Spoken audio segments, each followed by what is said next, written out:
कल रात एक मैच नहीं, एक कंप्लीट वॉर हुई है। अर्जेंटीना और इंग्लैंड के बीच में एक कंप्लीट हिस्ट्री है। पहले 1970s से जब अर्जेंटीना पे अटैक किया था, वो ब्रिटिश जब अपनी कॉलोनीज बनाती थी, तब से एक हिस्ट्री है। फिर इंटरनेशनल फुटबॉल में भी इनकी एक हिस्ट्री रही है, चाहे वो मैराडोना का गॉड ऑफ हैंड, ये सारी चीजें जो भी हुई है, सिमियोने और बेकम की फाइट, तो इन सारी चीजें जितनी भी थी, इनके बीच में एक हिस्ट्री चलते हुए आ रही है। और वो हिस्ट्री आपने कल मैच में देख ली होगी, जो फाउल गेम हो रहा था। मेनली फर्स्ट हाफ के अंदर जो फाउल गेम हुआ है, जितने फाउल्स हुए हैं फर्स्ट हाफ में, इतने पूरे वर्ल्ड कप में किसी मैच में भी फर्स्ट हाफ में इतने फाउल्स नहीं हुए। और टीमें सिर्फ जीतने नहीं आई थी, और बल्कि एक दूसरे को मारने के लिए आई हुई थी। और अगर आपने नेशनल एंथम कल का देखा, उसमें जो तुमने नेशनल एंथम के दौरान अर्जेंटीना के प्लेयर्स में एक पैशन देखा था ना, उस पैशन से पता चल रहा था ये कंट्री आज फुटबॉल का मैच क्या, लोगों के दिल भी जीतेगी। और फिर ऐसा ही हुआ। पहला हाफ तो एक बड़ा एक इवन हाफ था दोनों टीम्स के बीच में। दोनों टीम्स अच्छा खेल रही थी, दोनों ने इतने शॉट्स नहीं लिए हुए थे, इतना कीपर दोनों हाफ में टेस्ट, पहले हाफ में टेस्ट नहीं हुए थे। लेकिन उसके बाद जब मैच में फर्स्ट हाफ तो सरवाइव करना था दोनों टीमों ने, और मेरे ख्याल में वो यही सोच के आए हुए थे। पहली बात तो ये है कि दोनों टीमों की जो हम लोग को लाइनअप एक्सपेक्टेड थी, ऑलमोस्ट वही लाइनअप आई। स्कलोनी से हम लोग चाह रहे थे कि सिमियोने को इस मैच में खिलाए, ताकि वो विंग से रन बना पाए और पीछे भी रन बनाए। क्योंकि सबसे बड़ा हमारे लिए अलार्मिंग चीज ये थी, जो इंग्लैंड की पेस थी, कि हम इसके खिलाफ कैसे खेलेंगे।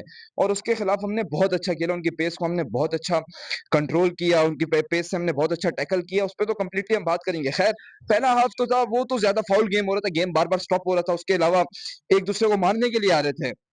गेम स्टार्ट होता है सेकंड हाफ से।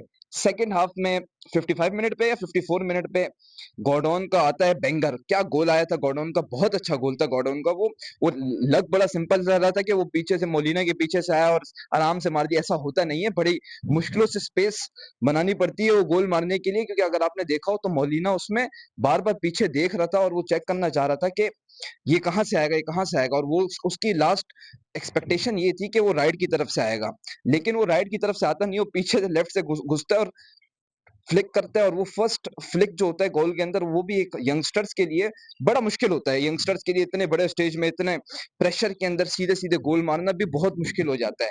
खैर, गॉर्डोन के उस गोल की तारीफ बनती है। लेकिन गेम चेंज होता है 55 मिनट के बाद। उसके बाद इंग्लैंड जो होती है वो कंप्लीटली लो ब्लॉक में चली जाती है। और इस 2026 के वर्ल्ड कप ने इस बात को बहुत, हर बार ये प्रूफ किया है कि लो ब्लॉक इस वर्ल्ड कप में जो करेगी टीम, वो हारेगी। चाहे कोई भी मैच आप उठा के देख लो, जो टीमें लो ब्लॉक पे गई हैं वो टीमें हारी हैं।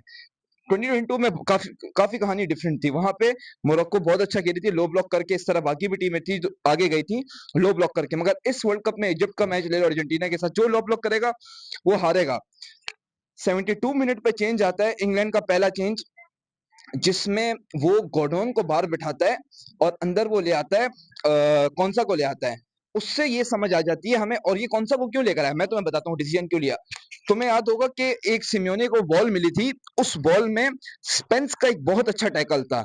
उस टैकल ने इंग्लैंड की जो बेंच थी ना, उसके अंदर एक बिलीव ले आया था कि हम लोग मेक्सिको की तरह ये मैच में भी बहुत अच्छा डिफेंड कर रहे हैं, और हम लोग एक गोल को डिफेंड कर लेंगे चाहे वो कोई भी टीम आ जाए। लेकिन वो ट्यूकल का जो था वो गलत डिसीजन था, वो जो कौन सा को लेकर आया। क्योंकि गॉर्डोन फिर भी रन बना रहा था, वो कुछ ना कुछ कर रहा था। वो कौन सा को ले आया कि हम लोग और पीछे घुस जाते हैं, वो 5-4 पे जा रहे थे। और वो डिसीजन उसको काफी गलत साबित हुआ। फिर उसके बाद जो है, अगर आपने देखा हो कि एक टाइम पे डेक्लन राइस को भी वो बाहर ले जाता है, उसकी जगह रायली अंदर आ जाते हैं और जेम्स को बाहर लेके जाते हैं, बन आ जाते हैं। तो वो मिडफील्ड भी अपनी खत्म कर लेते हैं। मिडफील्ड में मेरे ख्याल में एक जूड बेलिंगम रह जाता है और दूसरा एंडरसन रह जाता है। वो उनको भी हटा देता है ताकि हम कंप्लीट डिफेंड पे चले जाए। बंस को पीछे ले आता है। बंस क्या करता है, मारता है, दाड़ता है। बंस इसके लिए मशहूर है।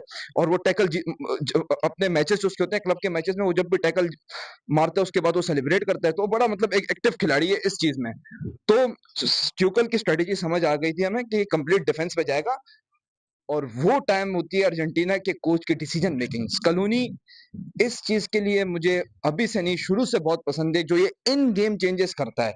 जो स्कलूनी ने परादेस को बाहर किए, तो मैं पता है कितना डिफिकल्ट डिसीजन था। क्योंकि परादेस के जो ये तीसरा चौथा मैच है, इतना अच्छा मैच जा रहा है, और लेकिन उसने परादेस को जो बाहर किया, उसने गट फीलिंग के साथ किया, और निकोलस गुंजालेस को वो अंदर लेकर आता है। फिर वो रॉड्रिगो डी पॉल को अंदर लेकर आता है, लुटारो मार्टिनेज को अंदर लेकर आता है। दूसरा विंग भी, क्योंकि हमारा पूरा वर्ल्ड कप क्या हो रहा है, एक ही विंग चल रहा है मेसी वाला, दूसरे विंग को चलाने की कोशिश करता है, वो टागिया फीको को बाहर करता है। तो उसने अब स्कलोनी ने उनका बिल्कुल ऑपोजिट कर दिया। स्कलोनी कंप्लीट अटैक पे चला गया। स्कलोनी ने पीछे जो है अपने डिफेंड में ऑटोमेंडी को ले आया, मोनेटियाल को ले आया। मोनेटियाल ये करता है कि वो मोलिना जो चीज नहीं कर पा रहा था, वो मेसी के साथ फिर भी रन बना पा रहा है। मोलिना इस वर्ल्ड कप में हमारी टीम से सबसे घटिया मोलिना खेल रहा है। और अगला मैच में आई होप स्पेन के खिलाफ हम लोग मोलिना से स्टार्ट नहीं करें और मोनेटियाल से स्टार्ट करें। खैर, स्कलोनी का सुप्रीम डिसीजन, लुटारो को ले आया। हमारे पास इस टाइम पे निकोलस गुंजालेस आ गया, लुटारो आ गए, हमारे पास मेसी आ गए, हमारे पास अल्वारेज आ गए। हम 4 अटैकर्स के साथ घुस गए और पीछे जो मिडफील्ड में हमारा जनरल आ गया, हमारा आर्मी मैनेजर अपना रॉड्रिगो डिपॉल। वहां से फिर अर्जेंटीना का गेम शुरू होता है और फिर वहां से हमारे जो 10 नंबर हैं, 10 नंबर कहते हैं सेकंड हाफ में कि तुम मुझे बस बॉल देते रहो, आगे उसके साथ जो करना है वो मेरा काम है। और वो वहां से मेसी ने वापस वापस टीम से बॉल ली, क्रॉस पे क्रॉस, क्रॉस पे क्रॉस, पिकफोर्ड की सुप्रीम कीपिंग, इतने क्रॉस खिलाए, उसपे एक पोल पे शॉट लगा, एक हेड पोल पे लगा, 2 सेफ पिकफोर्ड ने डायरेक्ट हेड के किए, 3 से 4 तो कल पिकफोर्ड ने क्लीन सेव किए, क्लीन सेव, बहुत अच्छी कीपिंग की। आप इस स्कोर लाइन को मत देखो 2-1, कीपिंग जो थी वो पिकफोर्ड की टॉप नॉच कीपिंग थी कल के मैच में। इवन तो हम लोग मैच जीत गए, लेकिन पिकफोर्ड ने बहुत अच्छी सेव्स की। और जब एक दफा अटैक शुरू हो गए थे, तब हमें बिलीव आ गया था। अब नहीं रोक सकते आप, कितने रोकोगे, कितने बार जाएंगे, कितने रोकोगे। वो मतलब बिल्कुल ही इंग्लैंड ने हार मान ली थी, वो सिर्फ डिफेंस पे आ गए थे, डिफेंस पे। और तुम 10 नंबर के खिलाफ ये नहीं कर सकते। उस वहां से फिर मेसी का मैजिक स्टार्ट हुआ। मेसी के पास बॉल आई कॉर्नर के थ्रू, मेसी ने अपने पास बॉल होल्ड की 3 से 4 सेकंड, ताकि जो 2 डिफेंडर थे वो मेसी के अंदर क्लोज इन करें। और तुम्हें मैंने ऑलरेडी बताया मिडफील्ड खाली हो चुकी थी, मिडफील्ड में सिर्फ जूड बेलिंगम थे और दूसरा एंडरसन थे, वो भी डीप इन द डी थे। मेसी ने 3-4 सेकंड बॉल कंट्रोल की, जिसमें रायली और स्पेंस मेसी की तरफ भागते हैं। मेसी एंजो फर्नांडिस को बॉल खिलाता है, एंजो फर्नांडिस के लिए स्पेस खाली हो गई थी, क्योंकि मिडफील्ड में और कोई नहीं है, जो 2 थे वो पीछे डीप घुसे हुए हैं। वहां से एंजो के लिए स्पेस खाली होता है, डायरेक्ट स्कोर, बैंगर, उफ, इक्वलाइजर। एंजो ने 3 ट्राई पहले भी कर चुका था, इस वर्ल्ड कप जब से स्टार्ट हुआ एंजो बाहर से ट्राई कर रहा है। और इस पिछले मैच में मेरे ख्याल में सेकंड मारा था, एंजो नहीं मारा था। एंजो का सुप्रीम गोल, बड़ी अच्छी पोजीशन पे उसने मारा गोल, बिल्कुल स्विंग होती हुई बॉल लेफ्ट के कॉर्नर की तरफ गई और बेहतरीन गोल। उसके बाद क्या रुक गए हम लोग? नहीं नहीं नहीं नहीं नहीं, उसके बाद लियो क्रॉस पे क्रॉस शुरू है। ये जितने मैंने तुम्हें क्रॉस खिलाए जो सेव हुए, उसके बाद भी हुए हैं। फिर स्टॉपेज टाइम स्टार्ट होता है, मेसी के पास फिर बॉल आती जा रही है, आती जा रही है। मेसी ने ये जो राइट विंग पे आ रहा है ना, वो बाकियों को बोल रहा है भाई ये तो मेरे को जगह नहीं दे रहे। ये इसमें स्कलूनी की भी आपको दाद देनी चाहिए कि स्कलूनी उसको बोल रहा है भाई तूने राइट विंग से खेलना है, औरों को घुसने दे, तू अंदर घुस गया उस ट्रैफिक के अंदर, फायदा नहीं होगा। मेसी बाहर आ जाता है, मेसी ने फिर एक दफा बॉल ली, रायली और स्पेंस 2 बंदे मेसी पे फिर क्लोज इन कर रहे हैं, और वो ये एक्सपेक्ट कर रहे हैं कि मेसी वापस पीछे बॉल लेके जाएगा, क्योंकि मेसी ट्राई करेगा लेफ्ट से ही अंदर क्रॉस खिलाऊं। और वहां पे उनकी प्रेडिक्शन गलत होती है। लियो मेसी अपने राइट फुट से लुटारो के बिल्कुल सर के ऊपर, 3 प्लेयर्स के ऊपर, जरा उसको देखो तो यार उस गोल को, एसएसटी घूमते हुए जा रही होती है लियो मेसी के लुटारो के सर पे, और बैंगल लुटारो का। और अर्जेंटीना उस मोमेंट पे ही मैच जीत गई थी, बल्कि अर्जेंटीना तो नेशनल एंथम पे ही मैच जीत गई थी। मैं ये मानता हूँ कि यार जो फुटबॉल फैन है और जो फुटबॉल से प्यार करता है, अगर उसको ये इस टीम का पैशन फुटबॉल की तरफ नहीं दिख रहा, तो ये और क्या तुम्हें दिखाएं। इससे ज्यादा पैशनेट टीम हमने नहीं देखी फुटबॉल में। जान लगाते हैं एक दूसरे के लिए भाई, और मैच जीतने के लिए, सिर्फ अपनी कंट्री के लिए, फिर मेसी के लिए जान लगाते हैं। जो कर सकते हैं वो करते हैं। सिर्फ अप्रिशिएट आप मेसी को नहीं करोगे, वो हमारा हम्बल किंग जो है, तुमने उसको कल देखा होगा कि जब उसकी चैंट्स लग रहे थे क्राउड में, तो उसने बोला मेरे चैंट्स नहीं लगने चाहिए, इन सब के चैंट्स लगने चाहिए, ये सब। चाहे वो एंजो को कल बहुत अच्छा गेम गया, परदिस का बड़ा अच्छा गेम गया। और आपने कल हमारे कीपर को देखा। अब कुछ लोग फुटबॉल तो समझ नहीं देते, कीपर के पास जो बॉल आ रही थी, वो जो बॉल पाँव पे यूं रख रहा था, और वो बोल रहा था काम आओ, पीछे आ जाओ, काम डाउन, काम डाउन। हर बंदे का रोल है, हर बंदे का रोल है। एल्वारेस के गोल चाहिए, बस हमें भी थोड़े से एल्वारेस के हमें और गोल चाहिए, क्योंकि एल्वारेस को लोग जानते नहीं है। क्लब लेवल पे एल्वारेस क्लीन स्ट्राइकर, और एल्वारेस की एक फॉर्म चल रही है, हमें वही फॉर्म एल्वारेस से चाहिए। वो कहीं से भी बैंगर मार सकता है। पिछले गेम में आपने एल्वारेस का स्विट्जरलैंड के खिलाफ गोल अगर देखा होगा, तो तुम्हें क्वालिटी एल्वारेस की ऑलरेडी पता होगी।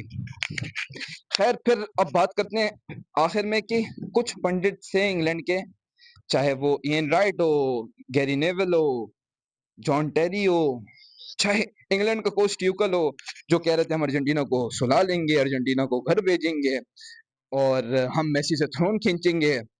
और उसका कोच बोलता है, क्या बोलते हैं, इंग्लैंड का कोच, तो ये कोशिशें बहुत लोग कर चुके हैं। मैच से पहले इतनी बड़ी बातें नहीं किया करो। अर्जेंटीना का मैच चाहे कापा वर्दे के साथ था, चाहे इजिप्ट के साथ था, चाहे स्विट्जरलैंड के साथ था, चाहे अभी स्पेन के साथ है, चाहे इंग्लैंड के साथ था, हर मैच से पहले हमारे कोच ने प्रेस कॉन्फ्रेंस में यही बोला है, दूसरी टीम की सिर्फ एडवांटेजेस बताइए, उनके पॉजिटिव्स बताएं कि भाईजान आसान मैच नहीं होगा। हमने बड़ी बातें नहीं की, हम ग्राउंड पे बात करते हैं, क्योंकि हमारे यहाँ फिलोसफी मेसी की फॉलो हो रही है। वो बंदा ना आता है, कोई प्रेस कॉन्फ्रेंस करता है, कुछ नहीं करता, वो सिर्फ आता है ग्राउंड में, खेलता है और जाता है, खेलता है और जाता है। लोग तो बोलते रहेंगे।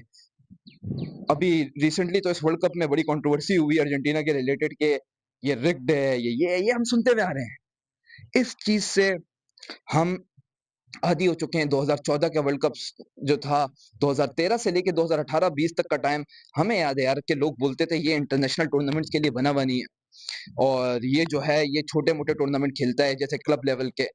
फिर उसके बाद जब वो 2022 में जीता तो लोगों ने बोला ये रिग्ड है, आपको 2022 भूल गया हो, हमें नहीं भूला। तो तुम इस बंदे का लेवल चेक करो कि ये बंदा लोगों के ओपिनियंस चेंज कराता है, ये बंदा लोगों को ये यकीन दिलाता है कि ये पूरा फुटबॉल गेम जो है ना, ये फुटबॉल गेम ही रिग्ड हुआ है। ये जो पूरी दुनिया देख रही है, ये पूरा एक रिग्ड गेम देख रही है। तो इस मतलब एक होता है ना गोट ऑफ एवरी स्पोर्ट, ये गोट ऑफ गोट है भाई, ग्रेटेस्ट ऑफ हर स्पोर्ट्स के जितने भी गोट्स हैं उन सब का गोट है, क्योंकि फुटबॉल सबसे बड़ा गेम है।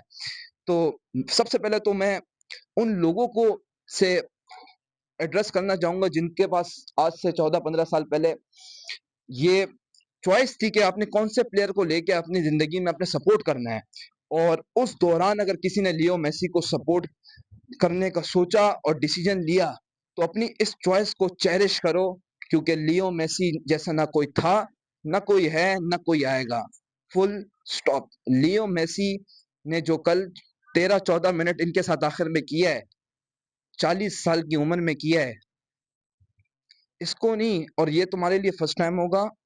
हम ये 14-15-16 साल से विटनेस करते हुए आ रहे हैं, चाहे वो मैड्रिड के खिलाफ में 92 मिनट पे गोल हो, चाहे जब भी हो, जहां पे दुनिया ने ये सोचती है कि अब यहाँ से मुमकिन नहीं है चीजें एक आम इंसान के लिए, वहां से फिर लियो मेसी आता है, क्योंकि उसको हम आम इंसान कहते ही नहीं है, वो दूसरे प्लेनेट से आया हुआ है, वो चीजों को मुमकिन बनाता है यहाँ पे।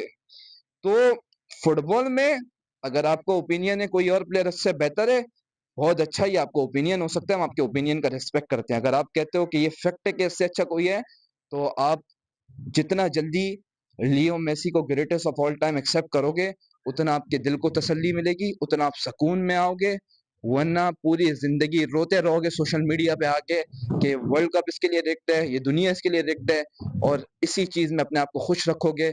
लोग अपने अपू चेंज करते हैं, किसी कभी एम्बापे को, कभी किसको बनाते हैं। सारे अपने अपनी जगह बहुत अच्छे प्लेयर हैं। ये एक डिफरेंट लीग का प्लेयर है मेरे भाई, एक डिफरेंट चीज है। एक एग्जांपल के साथ मैं इस वीडियो को एंड करूंगा। कल हमारा मैच था इंग्लैंड के साथ। इंग्लैंड में मोस्ट गोल स्कोर किसने किए हैं? बेलिंगम और केन ने। मोस्ट चांसेस किसने क्रिएट किए हैं? राइस ने। मोस्ट बिग चांसेस गॉर्डन ने क्रिएट किए हैं। मोस्ट असिस्ट गॉर्डन ने दी हुई है। Most duel win Bellingham. France की अगर हम बात करें, most goal score Mbappe. Most duel win Dembele. Most assist Olise. Most big chances created Olise. अब अर्जेंटीना की बात कर लेते हैं। Most goal score Leo Messi. Most assist Leo Messi. Most chances created Leo Messi. Most duel win लियो Messi. Most touches Leo Messi. Most big chances created Leo Messi. खत्म है इस पे फुटबॉल, फुटबॉल इस पे खत्म है। तीसरी दफा स्ट्रेट अपनी टीम को इस दुनिया में कौन वर्ल्ड कप के फाइनल में लेके गया है? मुझे ये बताओ, आप कौन लेके गया है वर्ल्ड कप का फाइनल? इसको मिस्टर वर्ल्ड कप का एक अलग से अवार्ड निकलना चाहिए, मिस्टर वर्ल्ड कप, इसको वो देना चाहिए यार।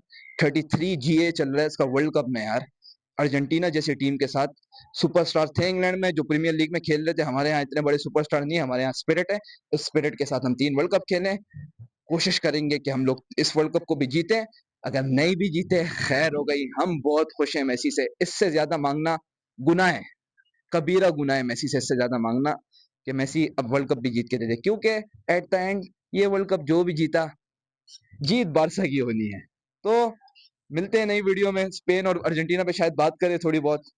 और इस चीज़ को चेरिश करो कि आप लियोनेल मेसी के फैन हो। इस जैसा कोई नहीं है, किसी स्पोर्ट्स में नहीं है।